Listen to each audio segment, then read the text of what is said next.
Maybe something like tiny funky cable or thingamajig, stupid adapter or expensive wiggly thing. Oh, we call it a dongle.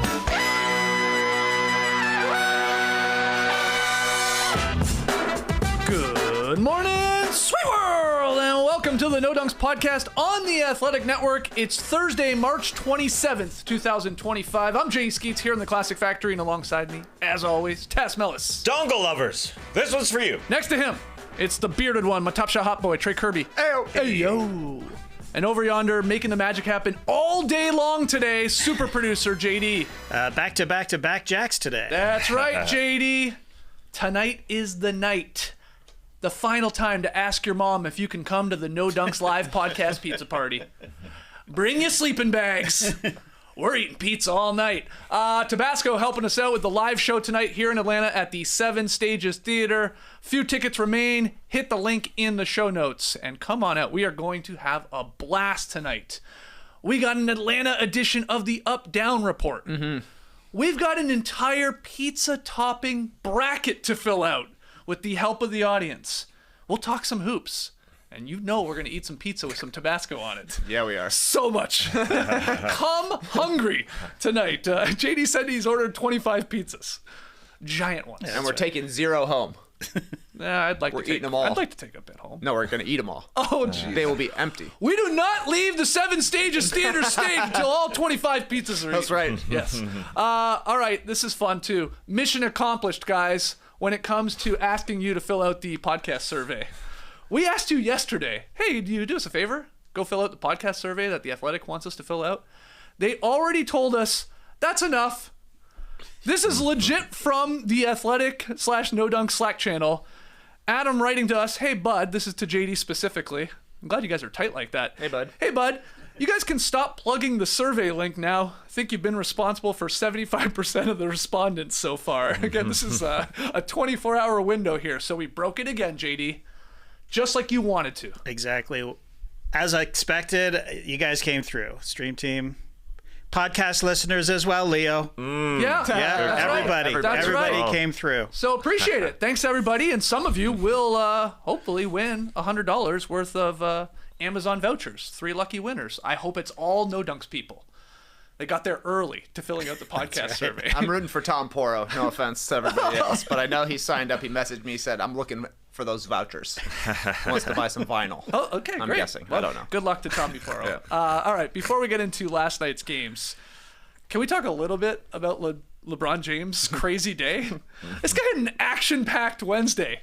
We're going to try and challenge him here today with all our shows. LeBron, first off, he signed a new podcast deal with Wondery, and he's bringing in a new co-host in 2-time MVP Steve Nash. So mind the game. Wait, mind your game? Mind whose game? Mind that game. Mind this game or that game? All games. Mind all games. I legit can't remember what it's Mind called. the game. Yes.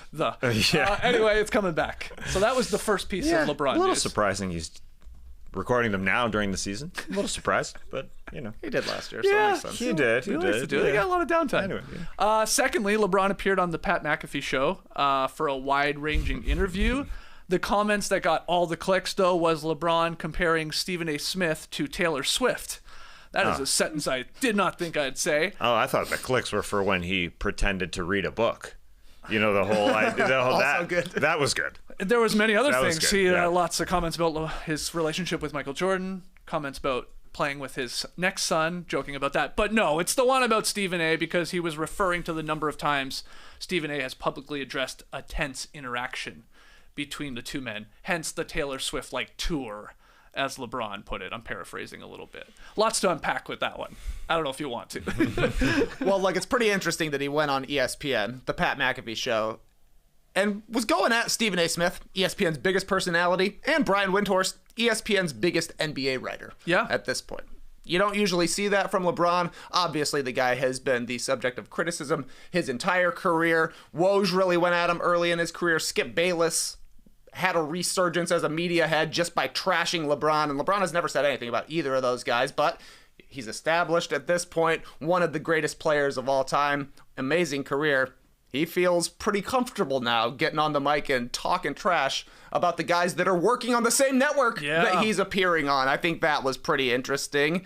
And LeBron was pretty vulnerable, I thought. Pretty open with his opinions, for sure. I don't know if I agree that Giannis Antetokounmpo could score 250 points in a game in the 1970s, but I appreciate LeBron getting these takes off because he's pretty stage managed for a lot of his career, and he's telling you what he really thinks right now. I think he's getting his podcast reps in here. That's right. By doing this and Car bringing wash. back the pod. Yeah, that's right. So, I mean, we could do an entire episode on all the stuff that he did say on the Pat McAfee Show, but specifically the Stephen A. and going back at him. You won't believe this. Stephen A. has already responded.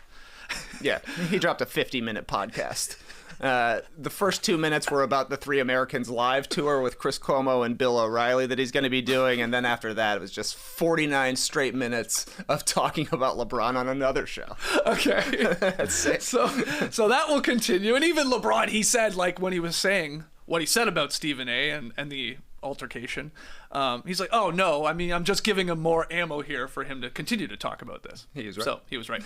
But LeBron's day ended last night by tipping in a game winner at the buzzer to lift the Lakers over the Pacers. Dramatic finish, capped a crazy game. Wild swings in this game, and lots of stories from the game to talk about. And it all happened on one of LeBron's quietest offensive games of his career. You know, he barely had scored up until really that fourth quarter, and then got it going and had the tipping game winner that they went and looked at, and he just got it off. So where do you want to start with the actual game talk of after LeBron's insane day? Yeah, LeBron, quiet first half, 0 field goals, and then to finally get there in the end, all because he's playing with a guy who can carry a team in Luka. This is a fantastic close for Luka in this game, and just to point out what Luka did to get them to this point, I thought was really, really important, because his last 5 games, Luka has been pretty poor in the second halves of games. He hasn't been himself. 8.5 points on 28 from the floor and 28 from 3. So is his body able to get them to the finish here as they go into a very important part of the season? It's schedule heavy, and they go into the playoffs. Well, he had a great second half, 15 on 6 of 12 shooting, although he got burned a couple times in the last 2 minutes there pretty badly by Nembhard and Halliburton on the defensive end. And then he was able to get to the rim there, and LeBron got the tip in, which I was very surprised that the Indiana Pacers didn't use their foul to take. They had a foul to give there.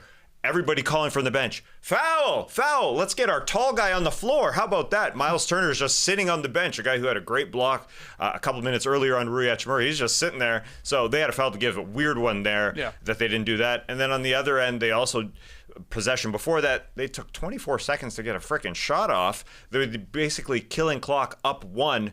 And they also had a timeout that they could have called and said, oh, why don't we run a frickin' play here? So a couple of mistakes, I think. And get Rick Halliburton Carlisle. in. Yeah. So two big mistakes there on both ends to close this game, because that was weird. I mean, time was ticking down there with the ball. LeBron had the ball 7, 6, 5. The whole frickin' bench is calling, foul him. They get it up to Luka up top. And yeah, LeBron's just bigger than everybody else, so he got the tip in just before that buzzer. Yeah, I agree. I thought a mistake from the Pacers players not fouling, because by all accounts the bench was calling for it and they had talked about it prior to that. Yeah. And then a mistake from Rick Carlisle not calling a timeout when Jarris Walker gets the rebound, 33 seconds left. Not a surprise they would run the clock down trying to have as close to the last shot, but they had a timeout left. So if the Lakers, you know, if the Pacers don't score like they didn't and the Lakers decide to run it down, they could either take the foul, or if the Lakers score real quick, they call a timeout and advance it. Didn't make sense. If you're going to go offense, defense, when you get back on offense, bring in the offense guy. Tyrese Halliburton was awesome last night. They could not keep him out of the lane. It definitely felt like the Lakers got up 6 and thought, we're good. We don't need to play this last minute. They gave up 2 of the easiest layups you'll ever see. I would also even rather have Ben Mathurin handling the ball after Walker grabs the rebound. He kicks it to Mathurin. Mathurin gets it to Nembhard. They take forever to get into their offense, but it's a Nembhard pick and roll. Doesn't go anywhere. I think he finds Jarris Walker, who then finds Mathurin. Good double by LeBron, because Mathurin gets the ball with 4 seconds left, so LeBron just runs right at him. There's no other option but to shoot. But Mathurin was cooking. 8 points, 1 assist in the fourth quarter. We just mentioned recently that he's been having these awesome fourth quarters, awesome clutch time. He was great again in this one, but he barely even got a touch on that last possession. So, the Pacers have pulled a lot of games out of thin air in this nice run they've been on.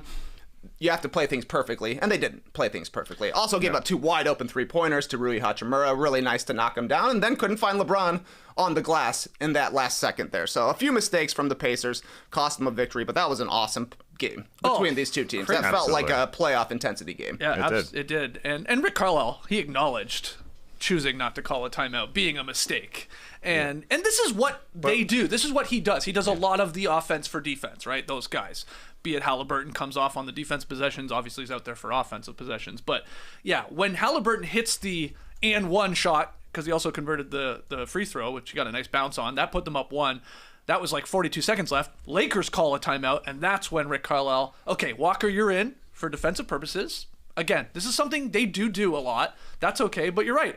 It worked. They got the stop. Walker got the rebound. Now, I think they thought they had a little bit of semi-transition, right? Like they were going, there was a Laker behind the play a bit, but then nothing materialized. And that's when you can just call the timeout, get Halliburton in there. Yeah, or you see so a very bad play developing where it's not going well, where they shut down the Andrew Nembhard pick and roll. Why don't we just get a better shot? Because they just weren't running a good play, period. So why not? We got this timeout. Let's just freaking use it. Yeah, exactly. They go offense, defense, and when they're on offense, their best offensive player is on the bench, and then when they're on defense, their best defensive player is on the bench. Yeah, you blew it. And you're right. Yeah.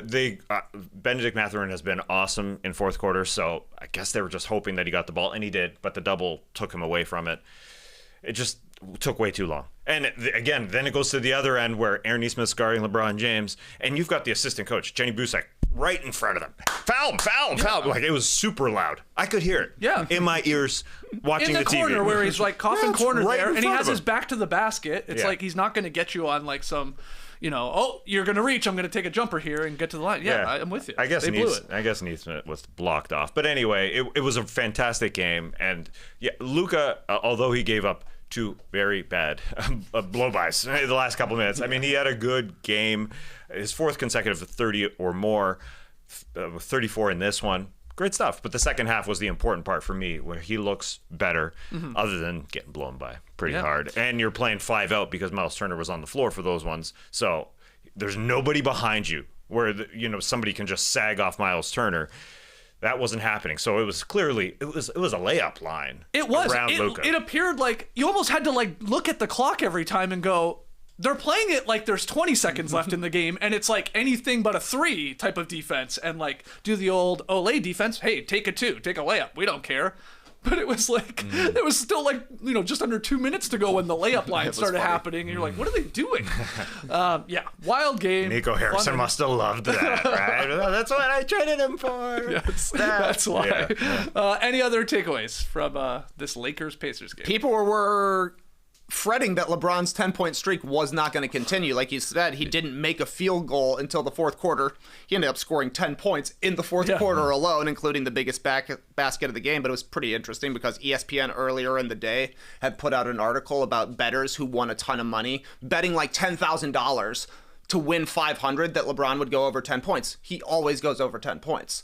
Eventually, the books pulled that off because it's literally they're giving away a free $500 to anybody who's willing to bet $10,000. There were times when it was like a question if LeBron would get it, but I think the last time he didn't have 10 points was in 2014 in a postseason game. So even that was 11 years ago at this point, but it got pretty close there in the end, and it definitely felt like LeBron knew the streak was in jeopardy, so he just started going to the rim all the time. All the Lakers were getting him the ball all the time at the start of the fourth quarter. They were all in on it. You can't go and appear on Pat McAfee Show and then have your streak end and you lose. That would be bad. So things worked out perfectly for LeBron to preserve that legendary streak. Yes, the streak survives. All right, let's keep it going here.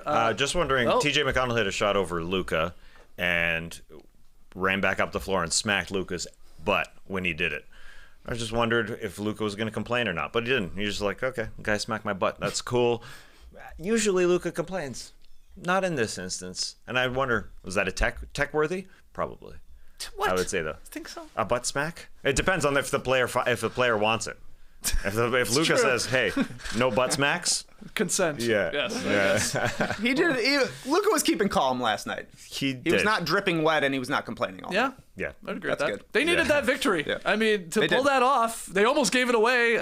Like, these are all important games when you're watching the standings as close as we are here. And one game, their team that was happy to get their guy back. Let's go to Jokic returning for the Nuggets. Now they're taking on the Bucks.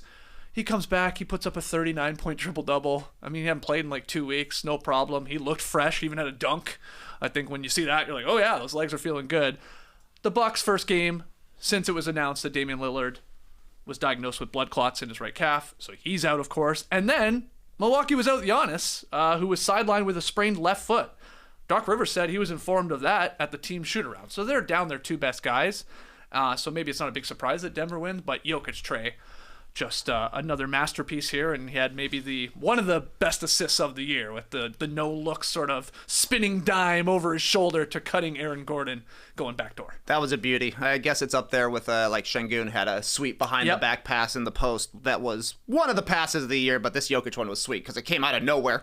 Off the dribble, pretty tight. But yeah, bad game to have no Giannis in this one. Yeah, we're showing you the Jokic pass. The like baseline angle is insane as well. But yeah, nice stuff from him. And this is That's like Larry Bird, Magic Johnson. that's a type Larry stuff Bird, right Magic there. Johnson. Yeah. Bad game to not have Giannis though. I thought in this one, obviously no Dame, no Giannis as well, and Denver just did what they do. They're the best paint scoring team in the league this season. They went 64-56 advantage last night. They shot 65% in the lane. You mentioned Jokic had a dunk in the half court in the first quarter. Jamal Murray also had a dunk in the half court in the first quarter. It's just very hard for the Bucks to be able to defend a team like the Nuggets when Jokic is playing as well as he is, because he was shooting the ball pretty well from the outside. So that brings Brook Lopez out to have to guard him. That leaves nobody on the back line for the Milwaukee Bucks. So like you're seeing on the dunk off the Jokic pass, there's nobody there to guard Aaron Gordon. And who would be there anyways? Taurean Prince, Kyle Kuzma, guys that aren't going to be a deterrent at the rim. And they certainly weren't. The others played very well for the Nuggets as well. Christian Brown could be a most improved player, an actually improved player. 19 points, 10 rebounds, 6 assists. His passing was awesome in this one. Michael Porter Jr. had 4 assists in this one. I was surprised by that, but he was passing the ball nicely. The Nuggets had 36 total because they play a Jokic style of basketball. I think passing is just as contagious as shooting. Once the ball is moving, everybody wants to move the ball, and it was moving like crazy. Peyton Watson, 12 points, 3 blocks. They just all showed up. Fun game to watch if you're a Nuggets fan. I think if you're a Bucks fan, you're probably like, well, we're going to lose this one because we don't have enough out there to make up for the defense. And they definitely did it. Yeah, not a lot to take from the Bucks side, but from the Nuggets side, the Michael Porter Jr. not only assisting the ball, but having a good shooting night. The guy has been slumping. And if you want to win, you're going to need his three-point shot to be able to be dropped. And this was his best game in a long time. 7 of 9, 6 of 8 from the three-point land, 23, 10 rebounds along with those assists. Plus, that Peyton Watson, as you mentioned, those 3 blocks, I mean, he is the guy that they can just stick on anyone to play defensively. He is amazing at that. And the question is, can he do enough offensively? If they get out and running, he can. So this is just a fun team to watch because here comes Jokic. You can stand at the top, stand at the three-point line, and then all your cutters. Here they come. Here comes Peyton, along with Russell Westbrook, along with Christian Brown. They have those guys. So it's can Jokic and Jamal Murray carry for a postseason? Maybe. Aaron Gordon didn't even have to do a lot in this game. They just had enough other guys. So they looked extremely deep tonight. So the Nuggets improved to 46-28. The Lakers with the win, they're 44-28. So Denver is a full game up on them, but obviously have played 2 more games. And you said, you brought up the back-to-backs and the crazy schedule that the Lakers have, so they'll start making up those games pretty soon here. But that's where we are in the standings. And they play everybody basically ahead of them. They've got 2 more against the Rockets. And they've got 1 against the Memphis Grizzlies coming up. And they hold the tiebreaker over the Nuggets, who they don't play. But it's coming down to the wire. There's no doubt. Jokic looked awesome, though. Like, he was 2 weeks off, basically, after this, and that's got to be the longest he's sat on the bench, not playing. He never misses games. Yeah. Like, that's one of Jokic's strengths for sure, and he comes back and drops 39, 10, and 10 against a solid defender in Brook Lopez as well. And Brook just didn't have any answer for him, though I do love a throwback Brook Lopez game when they have no Dame and they have no Giannis. They're like, well, somebody's got to score. Yeah. So he gives you, 26? But was not a match for Jokic defensively, I didn't think. Jokic was kind of toying with him. I'm surprised he actually missed 9 shots because it felt like he made everything. Yeah. Yeah. His 10th assist, my only question in this one, do you guys think ball passed out to a guy on the perimeter who breaks down his defender and scores? Is that an Should it assist? count? I mean, Jokic had multiple guys come at him. So he is, in essence, creating an assist because the space is just there for the other guy, which it took multiple dribbles to get there for the other guy. So it's that old, what the hell is an assist anymore? Yeah, they're sometimes extremely lenient with them. It was Jamal Murray, like from the 3-point line, getting all the way to the rim. So was the assist an assist? I mean, I guess, sort of. I couldn't say no in this instance because, again, everybody's coming at Jokic. So that's your 10th assist. Be careful man. what you say here. Silver's going to hear this, then they're going to go look at it, and they're going to take it away. Then that's a triple-double they're taking away. Yeah. And I think that was his 30th triple-double of the season last night. He broke the Nuggets franchise record for most triple-doubles in a season. It was his own record, so don't worry. So I'm like, just who saying, you're else? opening up a can of worms here, man. Yeah, sure. I'm up for it. Well, But you're not wrong. There are some assists where you're like, what? Yeah. He passed it to the guy, and then the guy did all the stuff. Yeah. And it's Yes. like, okay, you did assist it to him, but it wasn't maybe in rhythm of a shot. yeah. But anyway. More than one dribble, I think, should not be an assist. sort of agree. And dribble handoff assists should maybe count as half. Oh, wow. You get half for the handing of the ball, though, maybe half for the body of the screen. Sure, it is almost a screen assist as well. Yeah. Yep. Clippers defeated the Knicks. Big win for them. They climbed to number 6 via the tiebreaker with the Warriors. So obviously that's a little bit below the Nuggets, Lakers. I guess the Grizzlies are in the middle there, and that's where we're at with the Clippers and Warriors. But good win from LAC there. The Knicks were hanging around for a good half or so, and Clips turned it on. Yeah, until late in the third quarter when James Harden turned it on. They decided, all right, James Harden, you're going to lead our second unit. That run at the end of the third quarter, it was all James Harden. They went on a 16-3 run. He had 11 of the points in less than 3 minutes. Just bang, bang, bang, bang. 3 threes, 2 free throws, and a block of Tyler Kolek. What?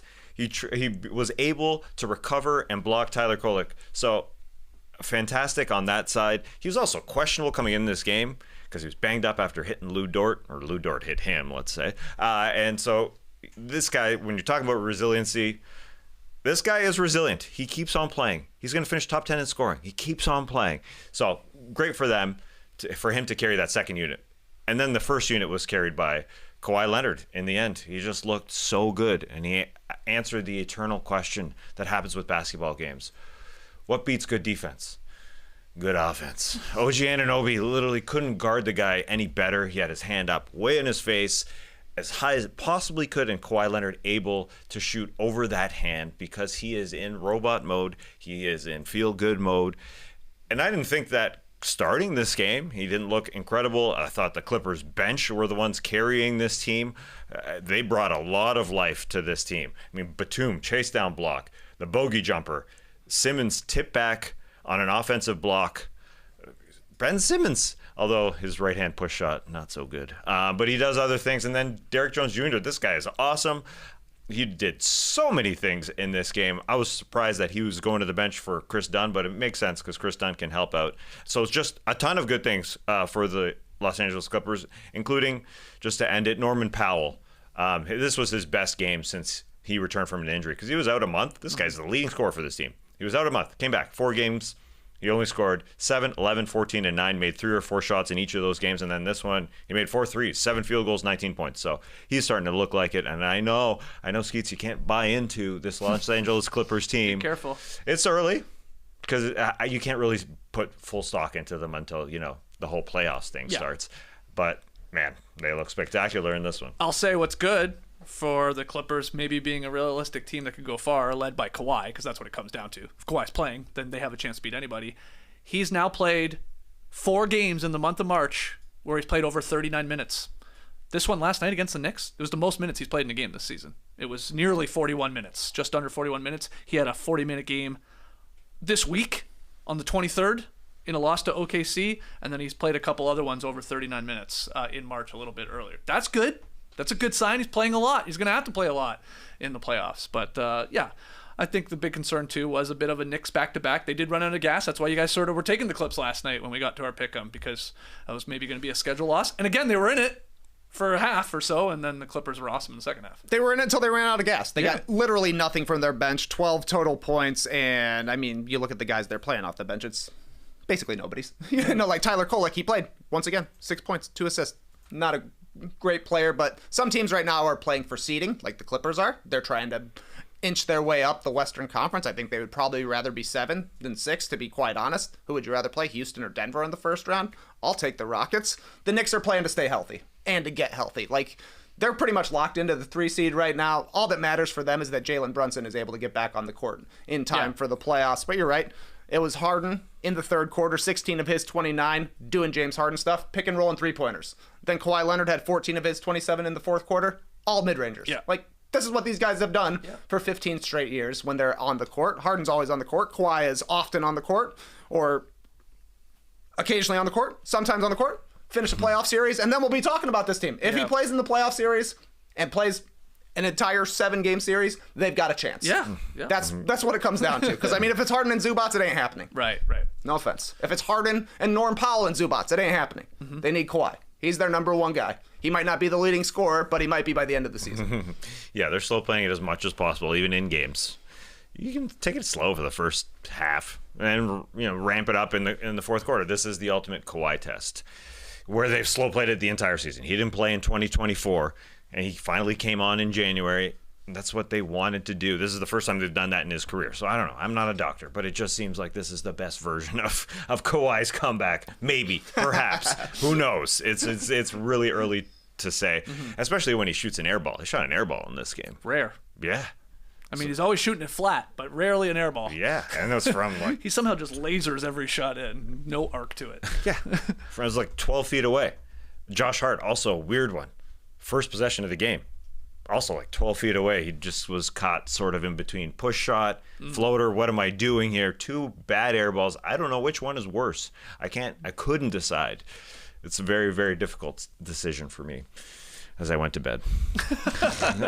You got some sleep.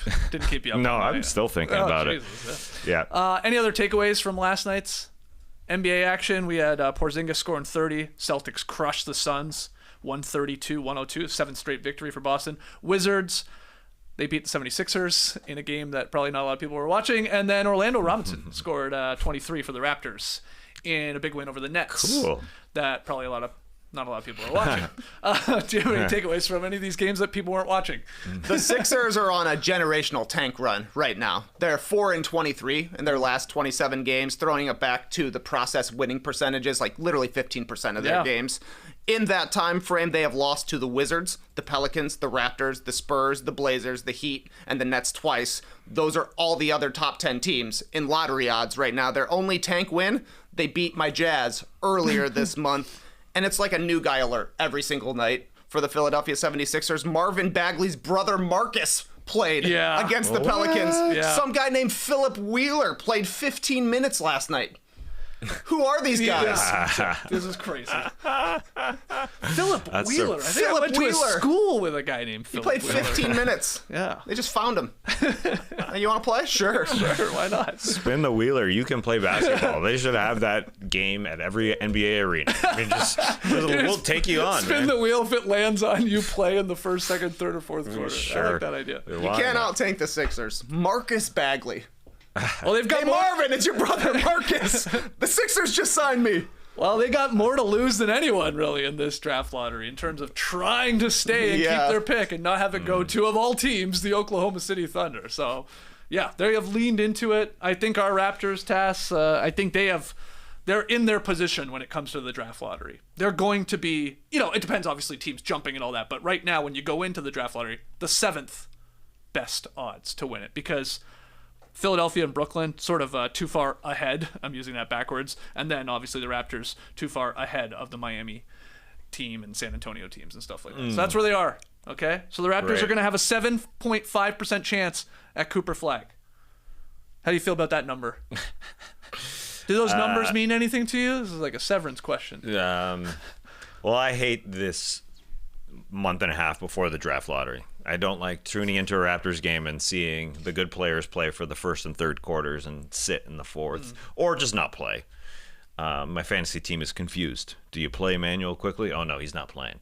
Everybody's confused. So, yeah, up until May, it just stinks for these teams. But you and I, what was the over-under for the Raptors? 31 and a half? Or I think it was 30 a little and a half? lower, yeah. 30 and a half, maybe. Yeah, I They're think at that's 26 wins right now. So we need 5 at least. They're winning games. I know, they might hit the over. Yeah, We they're might good. backdoor Other into teams it. are better at tanking. Yeah. If you play your good guys, they Well, show that's you. not happening. I mean, they're going to play a They little did. bit, but Yeah, I mean, Well, they yeah. did. They. we just happen to be playing a team that wants to lose even worse than we do. Yeah. Well, yeah, they destroyed the Wizards the other day when Yeah. their guys played the first and third quarters because they're good enough. But Porzingis' game, I think, taking over the Phoenix Suns is the important thing for the guys that could win a championship. Yes. The Boston Celtics seeing Kristaps Porzingis balling inside the arc, outside the arc. I mean, he hit 6 shots from inside the arc, he hit 4 shots from outside. Yep. He looks like an incredible He looks player. like an Eastern Conference Finals MVP to me. I got to keep running with that prediction. I don't know why. All right, so those are last night's games. Let's hit the beach, though. Answer a few of your You got questions. the buzz, I got the rockets. You got the nuts, I got the chocolates. We got that chit chat down pat, blah blah blah. You got that certain special, je ne sais quoi. Let's go. Yeah, we're going to the beach. The only place to read your emails and your tweets. And the first one is from Soren. Ayo. Ayo. After Sabonis injured Tatum, Trey mentioned that it's too bad that they aren't starring in starting 5 this year. That got me thinking. The producers must be kicking themselves for missing out on Jimmy Butler's story this year too. Who else would have made for the most interesting storylines this season so far? Greetings from Amsterdam. Again, that's from Soren. That's a fun question. Yeah, Jimmy Butler and Tatum and Sabonis in the first season of starting 5, not this season, which they're currently filming. That is going to star Jaylen Brown, Kevin Durant, Shai Gilgeous-Alexander, Tyrese Halliburton, and James Harden. That's season 2, which you'll be watching before the start of next season, if you do partake in this. But it's a good point here. I mean, Jimmy, this would have been perfect if he was here, and then we had the Tatum and Sabonis thing. But is there anyone else you would have loved to seen in this season 2 being filmed right now? I mean, I got my own starting 5. Let's hear it. Chet Holmgren for Shai Gilgeous-Alexander. Okay. Though, I mean, you're getting the same stuff, basically. Neither guy... I was trying to look for the biggest personality on the Thunder. I don't know who it is.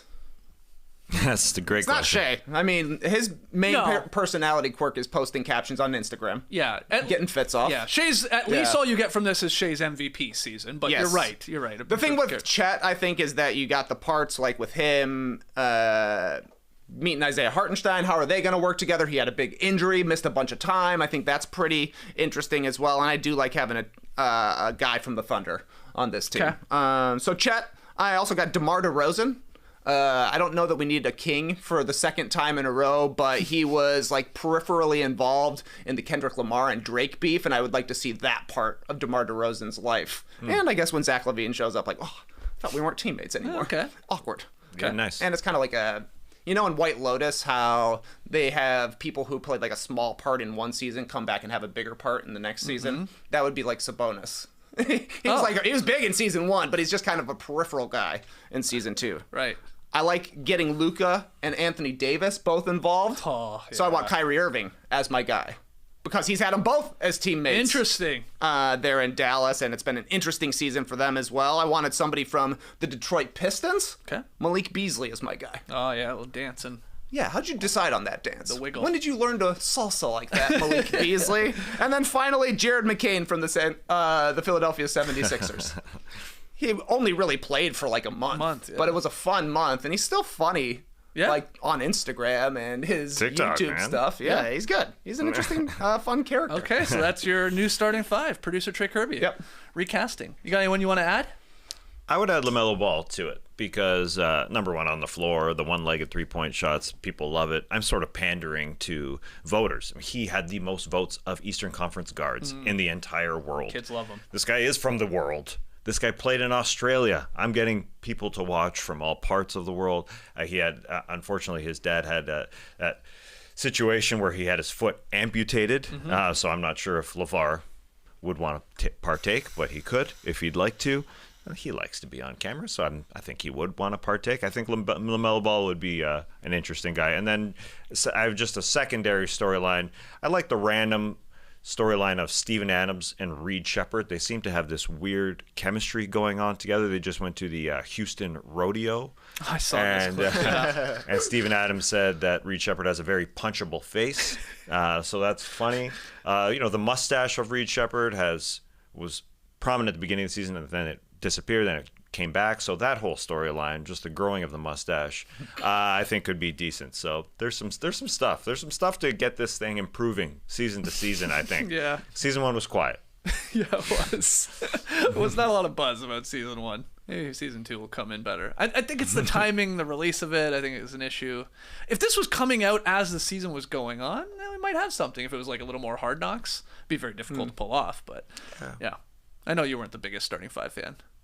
The timing is bad. Yeah. I don't want to watch a documentary about something that just happened. Same reason I haven't watched Court of Gold, but like that's about 1,000 times better than starting 5. 1,000. Did you watch Starting 5? Yeah, and I full turned it off. thing? No, Exactly. it sucked. Yeah, okay. Well, I watched the entire thing of Court of Gold in like 2 days because it's that good. My number one criticism would be too many sports documentaries, period.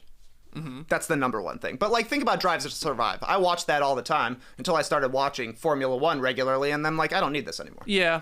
That's what people have said. Like, it's not starting 5 is not for us NBA sickos. It's for people that are more maybe casual or want to get hooked on the NBA. Yeah. Right. Exactly. I'll add one name though to would have been a good person to be following this season, Victor Wembanyama, because he's coming off the iconic Olympic run, obviously that gold medal game against USA. He scored 50 points in mid-November. He had 10 blocks in a game right before Christmas. He went for 42 and 18 on Christmas Day in Madison Square Garden. Soon after, was it like 3 days after, he's out playing chess in the rain with random fans.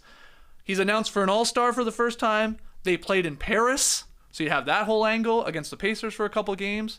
And then, unfortunately, his season is cut short with the blood clot. So there's a lot there to me in basically half a season because he's been out for a while. So I would have added Wembanyama. Sort of surprised that he wasn't actually one of the guys. Maybe the Spurs were like, no, we don't want cameras here. Or maybe he's doing his own thing. Yeah, it's always There's a lot of these out there. Yeah. All right, next question here. Another AO. On March 19th show, Skeets mercilessly and justifiably bashed the pathetic Hornets and made the statement, quote, imagine playing to see these games in person. Or imagine paying. Did I say playing? I think I did. Imagine paying to see these games in person. Well, is it equally painful if you were being paid, albeit not a lot, to attend every Hornets home game? Interesting. This is what I've done for the last 20 home games while working data capture for a betting app. Name redacted. Okay. My question, what would it take for you to go to every home game of your Nut Dust Bowl team? Turn up, love you guys. Jeff. That's from Sam, Jeff. a.k.a. Sam Likes Eggs. So the Nut Dust Bowl teams that we have, we're trying to avoid picking the absolute worst team in the NBA. It's a race between Trey, We got a race. Trey and I mean, throw up the standings. JD's got them here. Yeah, it's a great race between you and Trey. You're basically tied in the win column. Jazz have played one more game, so I guess, Trey right now losing 16-57. You have the Wizards. You pivoted from Charlotte to the Wizards at some point. Yeah. When you suggested it, Skeets, and I said, all right. I guess, the Hornets aren't all that exciting. And then I got the Pelicans, so I'm okay. I got 4 more wins with 20 wins. That looks like a lot, man. That looks like a ton. Looks like a ton for us. But so this is interesting, fans. this email, though. What would it take for you to go to every home game of this bad team, essentially? Right. So what would it take for you to go to every Wizards me? game? Yeah, it was a very tough question. What would get me to go to the phone booth? I would just be as dorky as possible. If they gave me a full Wizards get up, like full pants, zip up, real jersey underneath there. I forgot I got to put shorts underneath as well. I would take that and go to each and every game dressed up as that. Hoping to get in like you're Philip Wheeler? No. Nah, I wouldn't want to embarrass anybody. Okay. I would want to cheer for the team, and I just like having the zip ups more so than the shorts and jersey and everything. But I just like to be in the uniform. All That's right, it. That would be enough. I would attend every game wearing that. Solid. It's solid. It's a solid trade. I think. Hey, Wizards, get at us. We can make this happen. We can send tasks to Washington for Well, yeah. Oh, we we didn't think about the travel. I mean, who's paying for that? Oh, they could. Maybe they will. Yeah, well, okay, well, that's true. Just follow the Wizards' final 10 games. It'd be really weird. Where you go? How are you going to get out to every single Utah Jazz game here? Mine was honestly pretty similar, but really? it's got a lot more caveats to it. Okay. You have to go to the first 40 home games, and then if you're there from opening tip till the buzzer going off at the end of the game for all 40 of those home games, for game 41, you get the full Tony Romo experience. Okay. Oh. So you're getting the jersey, you're getting the shorts, you're getting the pants, you're getting the jacket. You get to be in the locker room pregame. You get to go through stretches. You get to lift weights. You get to go through pregame warm-ups. You get to do everything that Tony Romo did way back when with the Dallas Mavericks. And look, the Jazz last game at home is the Oklahoma City Thunder. They're probably not playing for anything at that point. No. The Jazz aren't playing for anything at that point. You might get a minute. Okay. Okay. All we want is to act like we're on the team. If you make me go to 40 games for a team that's not trying to win, at least let me help you not try to win. My answer for this is, and I'm thinking just for this final like home stretch here, like these 10 or 11, 12 games, whatever the Pelicans have left. It's I guess it's a level up from what you're asking for, Tass. I want courtside seats for the rest of those games, either on the road or at home. That's what I want. That would get me out. Simple as that. Feet touching wood, center court. I'll watch any game. I'll watch any game, honestly, if I'm sitting that close, so at the professional level. So that's all it would take. I'll fly myself there. Those are expensive tickets. Even in New Orleans. Are they? Well, not even nothing compared to like everywhere else. My buddy Grish literally just like a month ago drove to New Orleans to fulfill his bucket list item of sitting courtside. He took his son. I mean, it was still, it was probably $1,000. Oh, okay. But it's usually like $10,000. Yeah. He said it was awesome. Yeah, people are always looking for those tickets in New Orleans as the cheapest possible courtside seat. Usually there. So that's all you got to pony up. And I'm there. Final one here on the beach. Hey, no dunks. I was looking at a box score at 1 a.m, as one does, and I was shocked to see that Anthony Gill was still in the league with the Wizards. Now, I consider myself to be a pretty diehard NBA fan, but the only reason I recognize this name is because I've looked him up enough times to have a vague idea. But alas, he just reached 225 career games played, which puts him ahead of some notable names like Zion, Dino Raja, Hashim Thabit, and Kalina Azubuike, among others.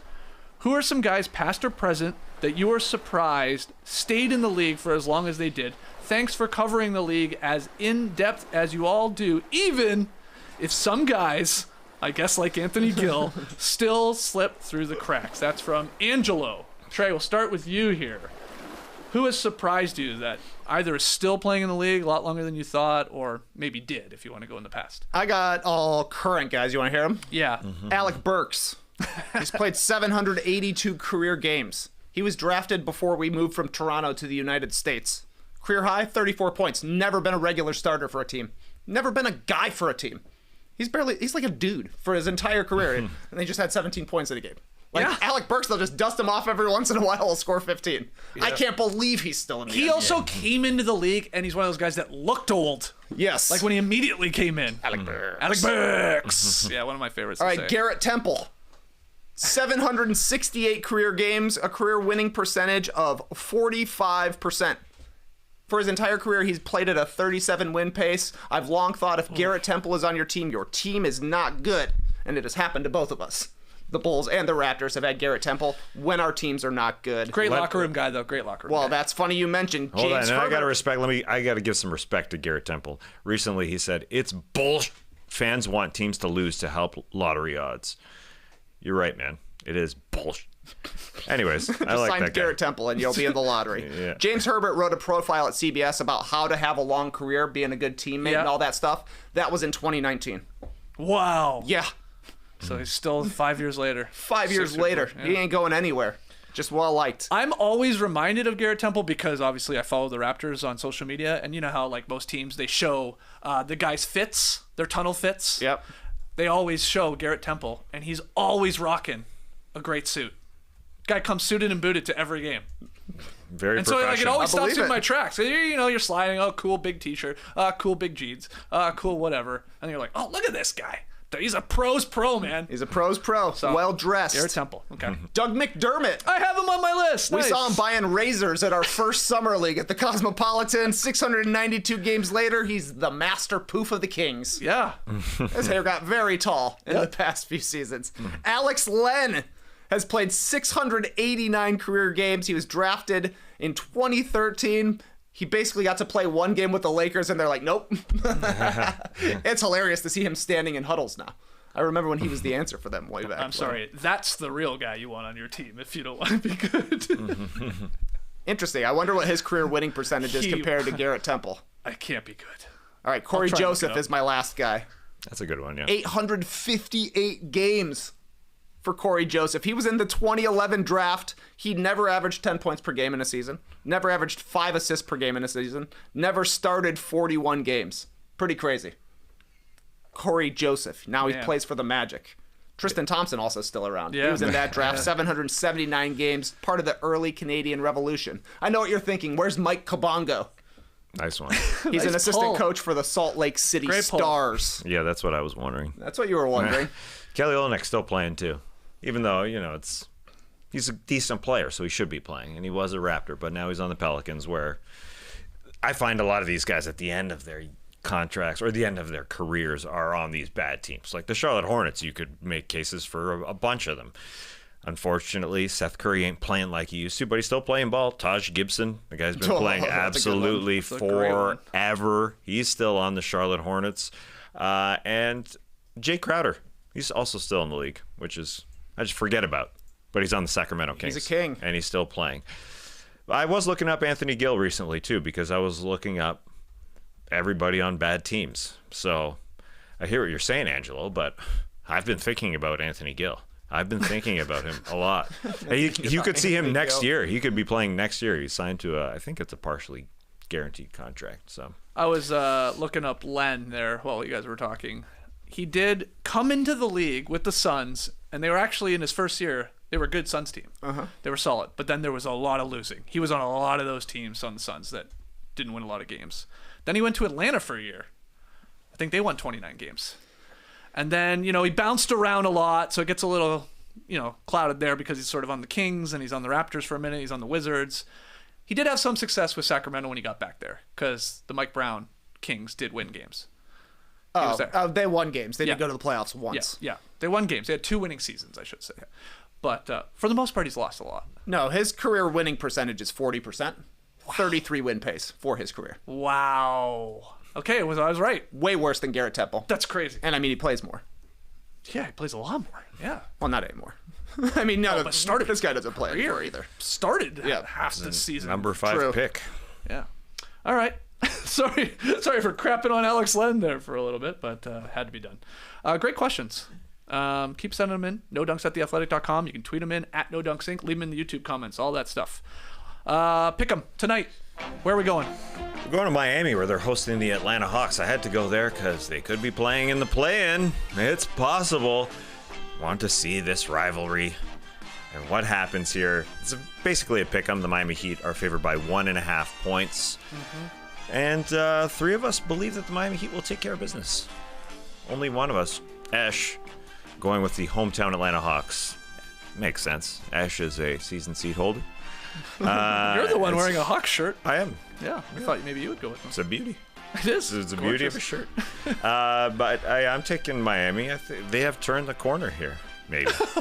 They look better. I mean, they had 2 good wins. 2 straight. 2 straight, yeah. Could be a streak. Yeah, that's right. 2's not a streak. 3 is. They're trying to get a winning streak going here.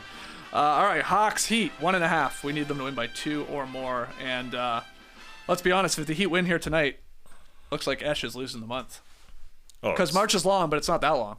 No, this not is many left. There's only 3 days, including today, left in terms of games played. So yeah, Esh needs a Hawks win tonight, yeah. or at least lose by 1 point, and that would still be a victory for him. Buzzer beater. All right, we'll call it there. We got more shows coming up. 1 o'clock, maybe even a little bit before. We'll be recapping last night's Survivor episode. It was episode 5, and it was a tearjerker. a very emotional scene we got to break down, and a lot of other things happening. So we'll talk about that on No Buff's own YouTube feed, its own podcast feed. Those links in the show notes, so go click on those and join our No Buffs Survivor team. And then tonight in Atlanta at 7 p.m. Eastern, we're at the Seven Stages Theater eating a bunch of pizza, talking hoops with all of you that are coming out to join us live. Doors open at 6:30. Now, for the podcast listener, for you people watching on YouTube that don't obviously live in Atlanta and won't be out to the live show, the plan is to take tonight's show and post it tomorrow on Friday. So no new drop podcast tomorrow, but hopefully we'll have that live show up for you on Friday at some point. If you like listening to people eat pizza, you're going to love that show. Just chomping away. How many full slices of pizza do you think you're going to eat tonight? Can you remind I'm me ready. of Savage Pizza? It's big slices, normal slices. It's standard slice. I mean, Standard you're not getting like a big whitey Okay, that's what New I- York style. Yeah, you know, so just like standard. standard. Question. I think I Probably can. 8 inches on the curve on the radius. Yeah, big crust. It's not a thin. It's not like a thin crispy. Yeah, right. Hand toss style, I would say. Okay. I Then could put go me a down. few. I go 3. Yeah, Well, yeah. That's a lot. That's a lot, Yeah. but I'm willing to starve myself until then. Are you asking me how many pizza slices will I eat over the entirety of the night, or Yeah. just during the live show? Okay, on camera. On camera. Oh, on camera. I Camera won't even pieces. eat. I won't even eat one full slice. Oh wow. No, I can't. No. What do you consider a slice? Like if you toss the crust, is that a full slice? No, you gotta eat the crust. No. We're not children. Hey, children are allowed to be there. Yeah, that's fine. Toss it to a kid. But I'm not counting it as a slice if you're My like youngest will eat your nibbling up to the crust. Well, you plan on eating I'm more going on 3. camera, obviously. One per segment. I mean, Tabasco will be pumped to hear that. That's for 4 sure. slices. Half of a savage. Half a savage. half a second. Hopefully half a bottle. This guy's going half a Savage tonight and half a Tab. Anyway, we're gonna have a blast tonight, if you can't tell. So hopefully we'll have that up tomorrow. Hit the like button, subscribe, podcast listeners, 5-star ratings and reviews. We'll see you later today with Survivor and a little bit later at the live show. Until then, Clipper Bros. You heard it here first. Have a great time. Turn up. Love you guys. Awesome. Thanks for joining us, and remember, podcast listeners, that show will be definitely dedicated to you. That will be for you. Yes and no. I mean, it's more of a visual thing, but I think, it's not. That joke was sort of for Leo Goman, because it ain't for you. Let's be honest. Is Leo coming? You think should we fly him in? No, we're not letting him in if he shows up. No, I'm kidding. Brace the day, people. Hey man, he sticks around to the very end.